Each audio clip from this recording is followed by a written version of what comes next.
Yo, what's the deal? You know what I'm saying? It's your boy Cartier, you on Cartier World. Today we got another reaction video, bro. Need y'all to like, comment, sub up, man. Like, comment, sub up. Let's run them numbers up, bro. I see y'all. Appreciate y'all. Y'all been doing y'all thing, bro. We on a mission of 5,000 subs, so let's get to that. Turn on them post notifications, man. Today, sheesh, we got a hot one, bro. Adam, Lush, and Bricc debate if Kendrick Lamar finally defeated Drake. And it's this. If y'all don't know, they not like us. They not like us. Come on, hold on, bro. Shit is a banger, nigga. Summer anthem. Kendrick, we rolling up the OVO pack because Kendrick put him in a pack, bro. That's the summer anthem. It's the song of the year. Nigga, it's getting awards. It's going platinum. Mark my words. You heard it here first, bro. But we gonna see what Adam, Lush, and Bricc had to say about it. You know what I mean? Lush, hip-hop enthusiast. Adam, legendary interviewer. Culture vulture. Bricc, LA hood nigga turned podcaster. Let's do it. For analysis of where we stand right now at the Kendrick and Drake beef. There is so much to talk about this. I would just say let's make sure that we breathe and that we spread this out. I want to really identify exactly where we're at, because this might be the last time that we have a serious discussion about, well, it certainly won't be the last time, but this might be our final word for this chapter of what has arguably, and we can get into this argument a little bit later, but it arguably has been the biggest rap beef in the history of rap. This is the only rap beef since Biggie and Pac that was covered by national news outlets. You know, like there was no like newspapers talking about rap beef. There was no morning shows, you know what I mean? Like making quippy remarks, joking about it and analyzing this is the biggest. Look at that, 3 hours ago, the New York Times, the Kendrick Lamar versus Drake beef explained. That's what I'm saying. What are we talking about? Yeah. Like, it's right. It's no longer just hip hop platforms talking about it like No Jumper, World Star Hip Hop, Double XL Complex. No, national news syndicates, ABC 7 News, New York Times. Like, this is crazy. They're speaking on this beef. You know, I watched a video earlier. They called that man. He said, Canadian Drake house shot up the raper. I said, oh man, it's getting sick out here, man. So this is a big deal. Also, we're at a crazy inflection point moment of realizing, like, oh, this was a rap beef, and now it is slowly becoming something else, because with the Cash XO getting his security guard shot, and now the OVO security guard getting shot, it's like, oh, this is actually like having ramifications that are going to be the kind of stuff that we're not going to be laughing at. well, yeah. If there's even any relation between the, you know what I mean, like I've heard from pretty reliable sources that that's what it looks like. And at the end of the day, nobody really knows except for parties involved. There's a lot of different stories going around, but as far as the actual music element of it, at this point, I thought that Drake was an incredible chess player, and he is. And the fact that a pop star of such a high magnitude is even being discussed as a supreme lyricist and going back and forth with arguably, a Pulitzer Prize winning pen. And that's that's not a metaphor. He literally won a Pulitzer Prize. This is one of the greatest, like, just writers of text or creators of words of this generation and several before it, Kendrick Lamar. Now, as far as like the beef goes, Kendrick is playing three-dimensional cyborg chess from another dimension.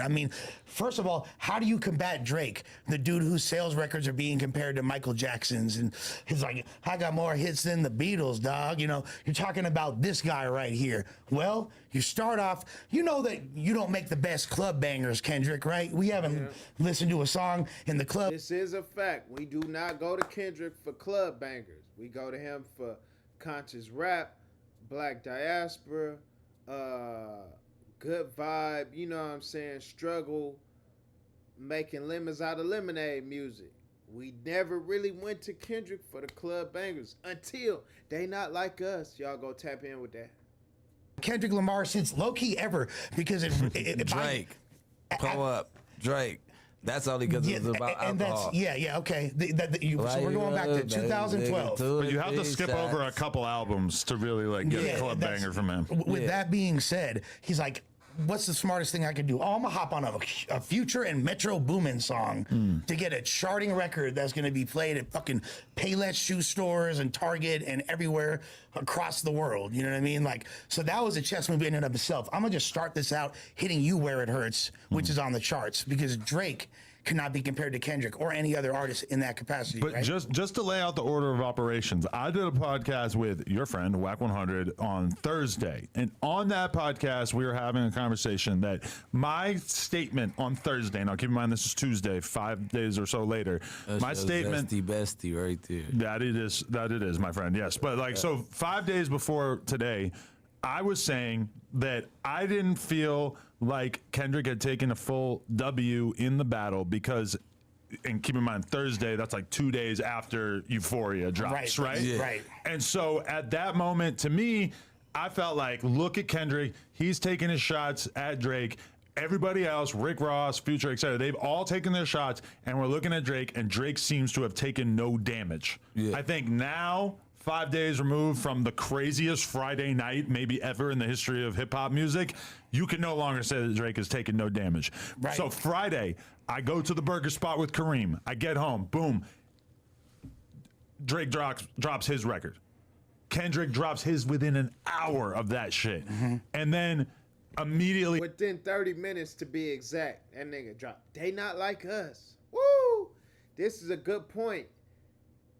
We are watching the beginning of Drake's downfall. This is the beginning of his fall off, thanks to Kendrick Lamar. Man, he was untouchable, and now we know that he is touchable. Like, this is what we have learned from him beefing with Kendrick. Like, it's tough. and follows it up. And that to me, it's like, that to me is the chess move that seemed the most significant in all of this, is that he really inundated Drake with so much music that it kind of just like it like outpaced Drake's output.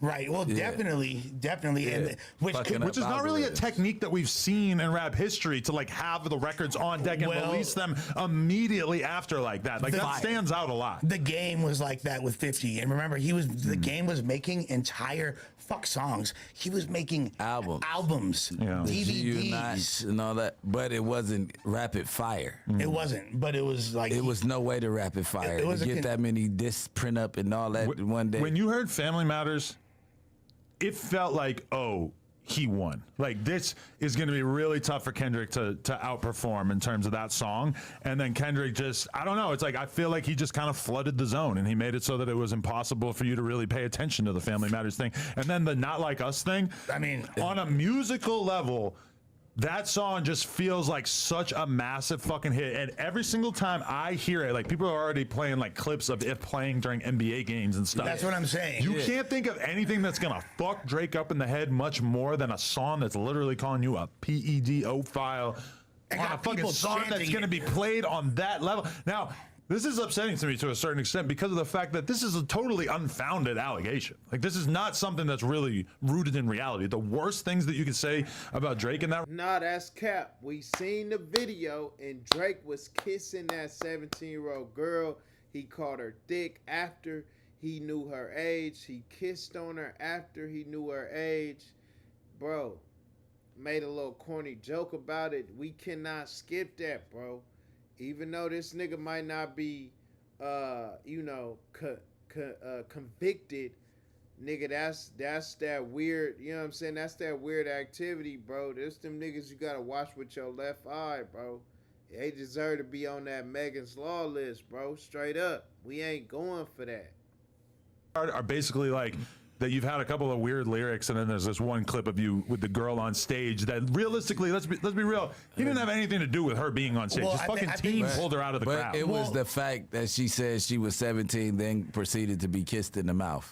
Well, she said that before. Yeah, before the kiss in the mouth. Oh, well, I didn't She's know like, that. he's like, how old are you? She's like 17. He's like, oh damn, like, But- and the whole crowd like, oh. Then he kissed her on And the then lips he was after like, that? He was like, yeah, I didn't baby, know but that. she beautiful. Then he kissed her. I haven't watched that clip in a few years. Also, you don't find there's something odd about like open fandom of teenage girls and young girls. Like, oh, I'm a huge fan of these different like high school basketball player girls, and following them and being all. That's just a little bit odd. I'm not saying that's a little odd, yeah. It's That's cool. Yeah, but to call him a pedophile on a fucking giant record like that? Yeah. The only shit that you can point to is that girl was up under Universal's umbrella after that. Her dad was at the show. Her and her dad started a record. Wait, who are you talking about now? The girl that got 17-year-old girl. her name. Oh, the girl at the show. Okay, the girl at the show. And it's like, I mean, she spoke out clearing his name. yeah, I mean, of course. Right. She's been up under him the whole time. And it's like, all right, cool. Whatever the case is. The only thing that they can even point to is that. And it's like, all right, I wouldn't have did it. I don't think he should have did it. He probably wouldn't have done it if he had like been cognizant of what was happening in the moment as well. Yeah, it will. I mean, I think it caught him off guard clearly, but regardless, like it's, you know, it's the collage of all these different factors coming together. But regardless, if it's true or not, this is battle rap philosophy 101. You're whatever religion I say you are. Oh, you're not Buddhist. Well, this battle you a Buddhist. Yeah. And I got bars pointing it out, and I'm gonna make it make sense. So whether it's true or not doesn't matter in the context of the record, where you have millions of people now referring to you as such, and it's getting played in the club. And what did I say he needed to do last week? I said he needs a motherfucking West Coast banger produced by a legendary West Coast producer. He needs to get in his corrupt calling out names bag. Exactly. And his, you feel me? Like that's what he needs. His DJ Quick. Hey, one thing about, shout out to Lush, man. I think he brings balance to this show. And he right, man, because it's like, okay, when we heard Euphoria, it was great. Euphoria was great. Man. And we heard the other disc, you know, it was cool. But like, it was like that introspective, lyrical, schmirical Kendrick. You really gotta think about it, decipher, break down these bars, which is cool because he has that audience. But nah, he took a page out of Drake's book, and nigga, we about to make you an anthem, a hit. I'm about to win an award off you, and it just went crazy.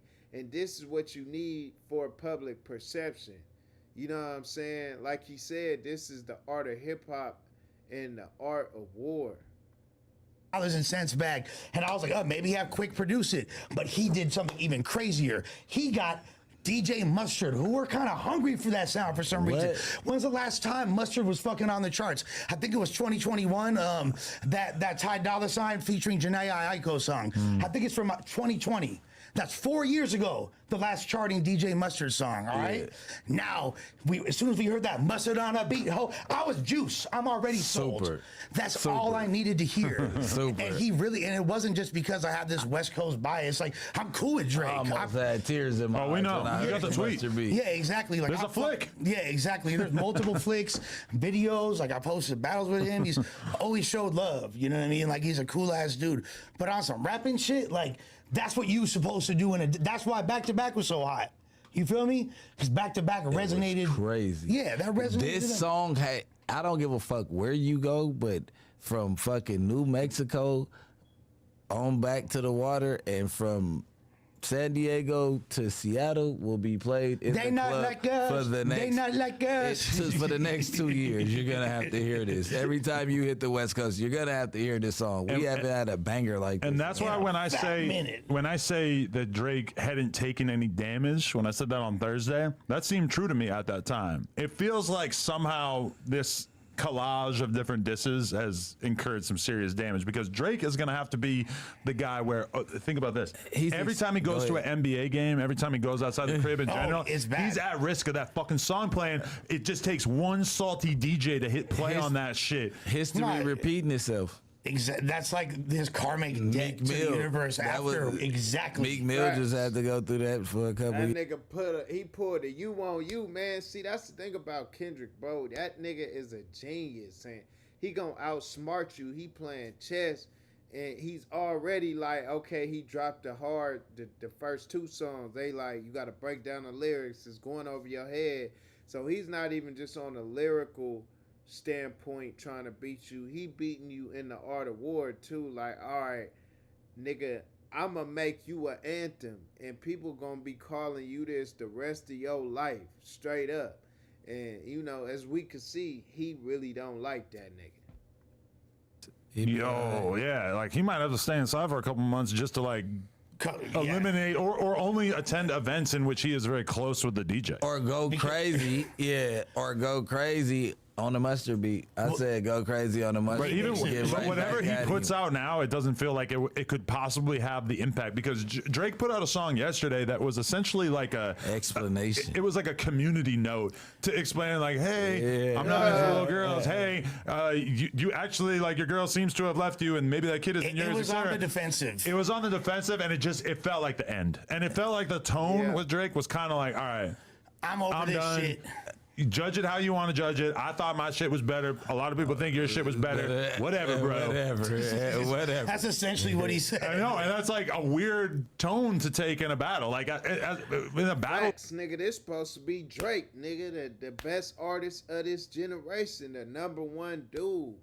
And he kind of like, yeah, that response wasn't like giving, oh nigga, I'm the alpha, the top dog. I'm taking over this battle. It was like I'm bowing out graciously. You know, I don't want no more. That is what it felt like, you know? Like, damn, that's crazy. Now, I don't think this is gonna change the popular opinion of Drake being the favorite rapper, the best rapper of the generation, most consistent rapper. But I do think this makes him touchable, and now we have to look for that new artist. Somebody is going to come in and take him down, because this is the start of the downfall. Because this is the first time we ever even are getting this type of mixed perception from the public, like, hey, he might really be into little girls. Fear you've lost once you take on that tone, right? Yeah. And the thing is this, like you said, Drake was low-key, despite the fact Kendrick had that #1 record, that's still a Future and Boomin's. That's Boomin's song, really, right? Yeah. You feel me? And then you got fucking Future. Like, that's not really your record, Kendrick. That was cool. Little diss, you calling out your little shots, you're alluding to some shit. Like, but at the end of the day, Drake was low-key up. And in battle rap, you could be up the first 2 rounds. You could have Calico versus Loaded Lux. Calico's like low-key clearly winning the first 2, but then that 3rd round comes and it's a fucking fatal death blow. And that's not to say that like the Meet the Graham shit wasn't hard with the Alchemist production. Like, it wasn't. Yeah, Alchemist on the beat. Come on, you can't lose. I don't really care. The Meet the Grams was like you not matching energy.